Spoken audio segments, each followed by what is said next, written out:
I think there may have been a massive piece of money laundering committed by a major government which ought to know better. My lords, it starts in April and May of 2009. A total of $15 trillion is alleged to have been passed into the hands of HSBC for onward transit to the Royal Bank of Scotland, and we need to look to where this came from and what the history of this money is. And I would have thought establishing whether this is a correct piece of paper or not is just 2 phone calls away, one to Mr. Geithner and one to Mr. Greenspan, both of whom still prosper and live, so they could easily confirm whether they signed this. Each of the 5 trillion payments that came in has been acknowledged and receipted by the senior executives of HSBC and again receipted by the executives of the Royal Bank of Scotland. And I have a set of the whole of those receipts for all of this money. Why would any bank want to sign £5 trillion worth, $5 trillion worth, 15 trillion in total, of receipts if the money didn't exist? Sassoon looked at it and said immediately, this is rubbish, it's far too much money, it would stick out like a sore thumb and you can't see it in the Royal Bank of Scotland accounts. Quite right. Secondly, he said, the gold backing it is ridiculous. There's only been 1,507 tons of gold mined in the history of the world, so you can't have 750,000 tons. This is true. And the third thing he said obviously was, it's a scam. And I agree with him, it was a scam. Britain's financial regulator has fined HSBC a record €12.25 million for mis-selling investment plans to elderly customers. It's Europe's biggest bank, so perhaps HSBC can afford £3.2 million, but it still won't be happy to have to pay the fine or face the embarrassment of losing the confidential data of 180,000 of its customers. One of the 10 biggest banks operating in America, the British bank SSBC, was under fire for using their bank to enable drug lords, even suspected terrorists. We deeply regret and apologise for the fact that HSBC did not live up to our own expectations, the expectations of our regulators, our customers, our employees and the general public. HSBC was called to appear before a Senate committee after it was revealed the bank helped launder billions of dollars through its global operations. A year-long investigation found HSBC essentially acted as banker to some of the world's most dangerous people. It's an astonishing case. There is complete criminality on the part of the bank. They have violated so many different laws in so many different categories for so long. That it's absolutely astonishing. The Vatican Bank is facing a possible money laundering scandal after it emerged JP Morgan was closing one of its accounts due to a lack of information about the source of deposits, Italian newspapers report. Abbas Gokul was back in prison tonight after being convicted of the biggest fraud in banking history. The 61-year-old, who was legally aided, masterminded a fraud totalling £750 million. UK's Financial Services Authority said that it has fined Barclays £7.7 million for failing to give retail customers suitable advice about investing in 2 funds the bank sold. The bank will also have to pay up to £60 million in compensation to customers who received the wrong advice. Capital One, it will pay $210 million to settle a government probe that it used deceptive marketing tactics. Citigroup will pay $285 million to settle a civil fraud case.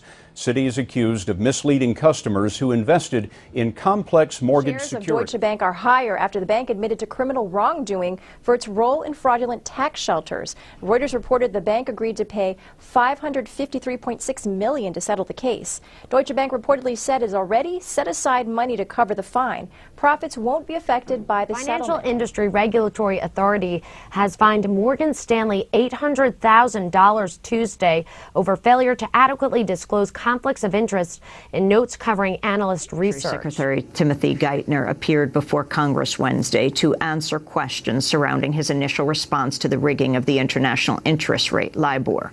The banking giant Barclays was fined $453 million last month for manipulating LIBOR, which provides the basis for rates on trillions of dollars in transactions across the globe. Thursday, Goldman Sachs agreed to pay $550 million to resolve a civil fraud lawsuit over selling a mortgage investment that was established. On Wednesday, the Commodity Futures Trading Commission, an independent agency of the US government, ruled that JP Morgan used money belonging to clients of Lehman Brothers as though it was JP Morgan's own money.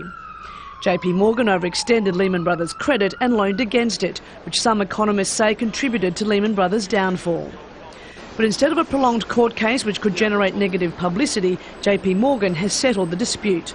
The world's largest bank has agreed to a civil fine of $20 million. JP Morgan Chase has been fined $2 million by the Office of the Comptroller of the Currency in regards to the marketing of credit protection products sold through the bank's auto, home lending, and car services divisions between January 2008 and May 2009. The Financial Industry Regulatory Authority has fined Bank of America's Merrill Lynch $500,000 on Wednesday for failing to give sales charge discounts to customers on unit investment trust purchases that were eligible, reports MarketWatch.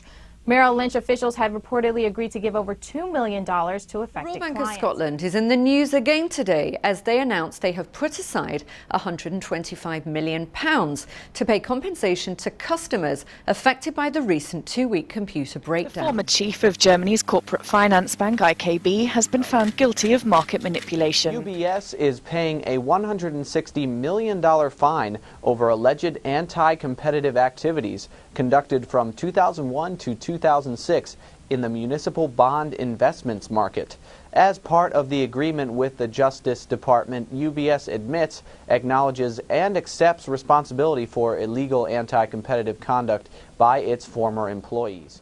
The Federal Reserve secretly gave nearly $8 trillion, that's T for trillion dollars, to American and international banks during the 2008 bailout, according to Bloomberg News. The banks made an estimated $13 billion in profits through this scheme. Did Congress have a clue? 9 of the largest banks that received the secret Fed bailouts paid nearly 5,000 of their employees $1 million or more in bonuses. Question: where did the Fed get most of the $7.7 trillion? Answer: they created it out of nothing. Thank you very much, Mr. Chairman. Inspector Coleman, you're the Inspector General for the Federal Reserve, right? Okay. That's correct.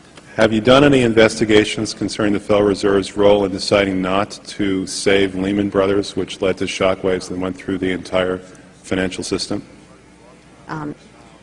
In that particular area, I don't generally comment on specific investigations, but we do not currently have an investigation in that particular area.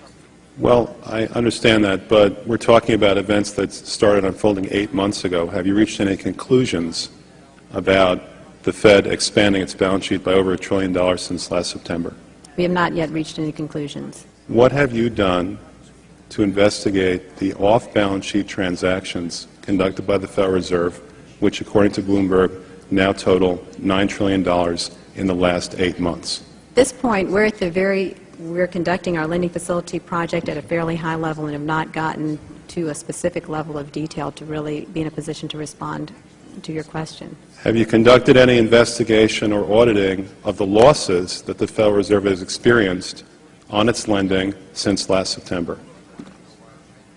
We're still in the process of conducting that review. Until we actually, go out and gather the information, I'm not in a position to really respond to the specific question. So are you telling me that nobody at the Federal Reserve is keeping track on a regular basis of the losses that it incurs on what is now a $2 trillion portfolio? I don't know if you're telling me that you're mentioning that there's losses. I'm just saying that we're not, until we actually look at the program and have the information, we are not in a position to say whether there are losses or to respond in any other way to that particular. Mr. Chairman, my time is up, but I have to tell you honestly, I am shocked to find out that nobody at the Federal Reserve, including the Inspector General, is keeping track of this.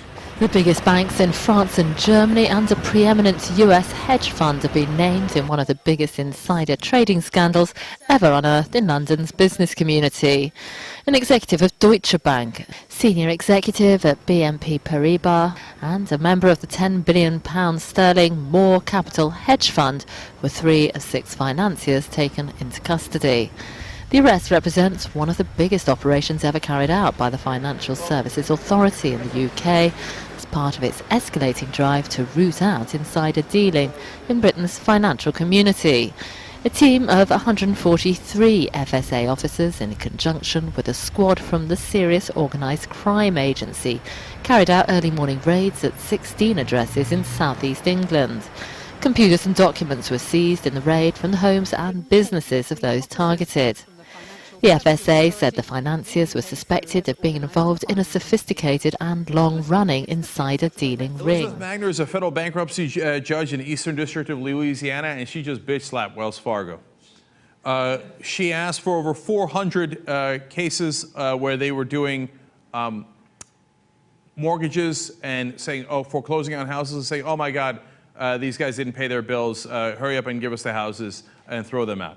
And she looked at 20 in specific and found out that there were mistakes in every single case. Last week we had the largest mortgage settlement or mortgage suit settlement in the history of homeownership in the United States. $25 billion between Bank of America, Chase, Wells Fargo, Ally Financial, and Citigroup. It will go up by another $4 billion if there's another 9 small banks that join in this settlement. Well, it turns out that they funneled a lot of drug money through Wachovia.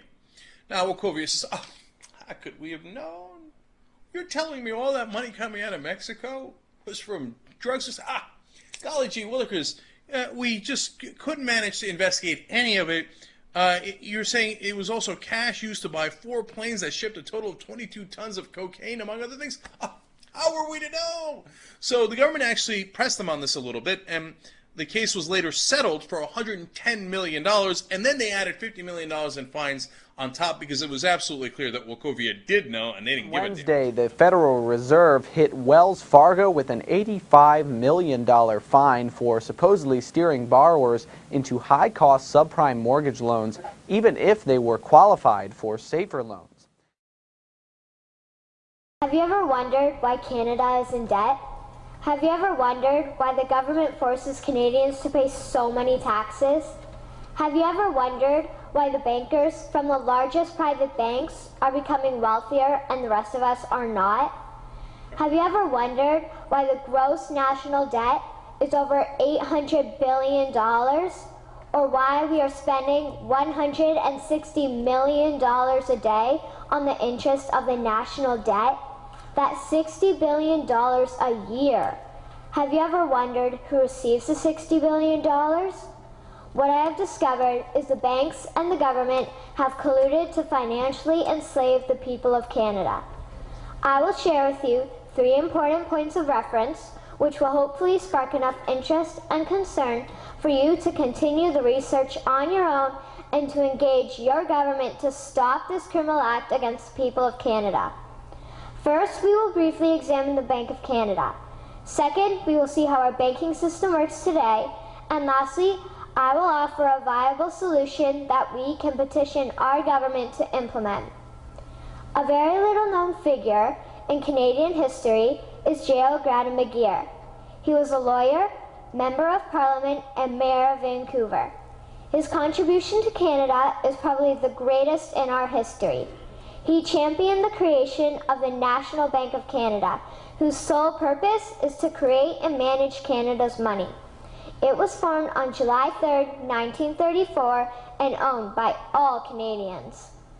Until the 1970s, because of the Bank of Canada, Canada's national debt was held at a constant, manageable level, until the government decided to implement what we now have as our modern-day banking system that is robbing the Canadian people. So how are they robbing us? Money being used to pad the pockets of the banks.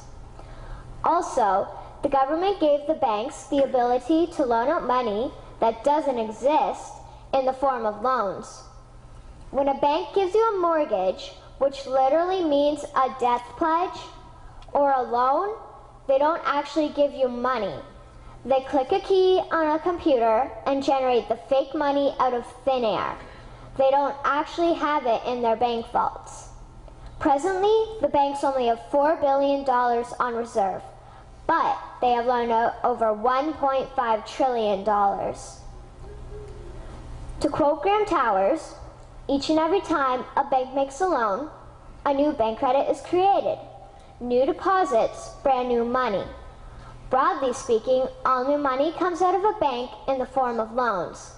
As loans are debt, then under the present system, all money is debt.